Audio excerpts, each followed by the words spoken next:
Perkenalkan, nama saya Pinina Batasaija. Saya mahasiswa kesehatan program studi keperawatan Universitas Kristen Indonesia. Di sini saya akan menjelaskan tentang anatomi fisiologi sistem pernapasan pada manusia. Yang pertama, kita masuk pada pengertian. Pengertian pada sistem pernapasan manusia atau respirasi sendiri adalah suatu proses dari pengambilan oksigen, pengeluaran karbon dioksida, hingga penggunaan energi di dalam tubuh. Manusia dalam bernapas menghirup oksigen dan mengeluarkan udara bebas, membuang karbon dioksida ke lingkungan. Kita masuk pada yang kedua, yaitu fungsi dari sistem pernapasan pada manusia. Fungsi adalah tempat bertukarnya gas dan udara. Sistem pernapasan juga bertugas untuk menyaring, melembabkan, dan menghangatkan udara yang dihirup. Ya, kita masuk pada sistem pernapasan bagian atas. Yang pertama ialah hidung. Hidung adalah organ pertama yang berfungsi dalam sistem pernapasan pada manusia. Organ ini menjadi pintu untuk masuk dan keluarnya udara melalui sistem pernapasan. Di dalam rongga hidung terdapat rambut-rambut halus yang berfungsi untuk menyaring kotoran dari udara yang dihirup. Selain itu, ada juga konka yang berfungsi untuk menghangatkan udara yang masuk ke dalam hidung.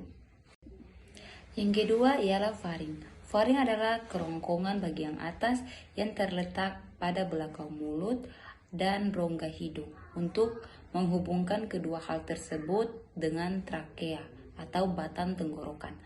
Faring juga berfungsi untuk menyalurkan udara dari hidung ke trakea.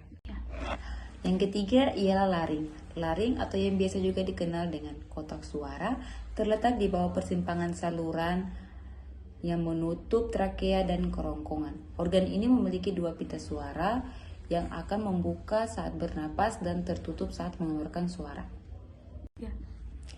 Yang berikut kita masuk pada sistem pernapasan bagian bawah. Yang pertama, trakea.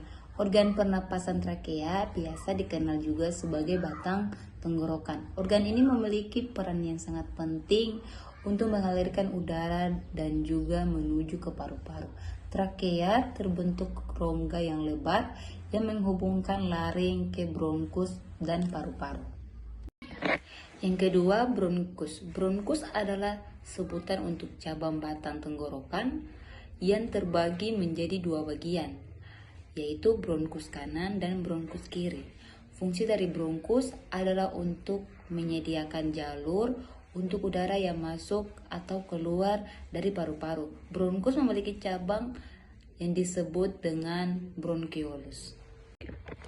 Yang ketiga ialah alveolus. Alveolus terdapat di ujung akhir bronchioles, berupa kantung kecil yang satu sisinya terbuka. Dinding alveolus berbatasan dengan pembuluh kapiler darah untuk difusi gas pernapasan.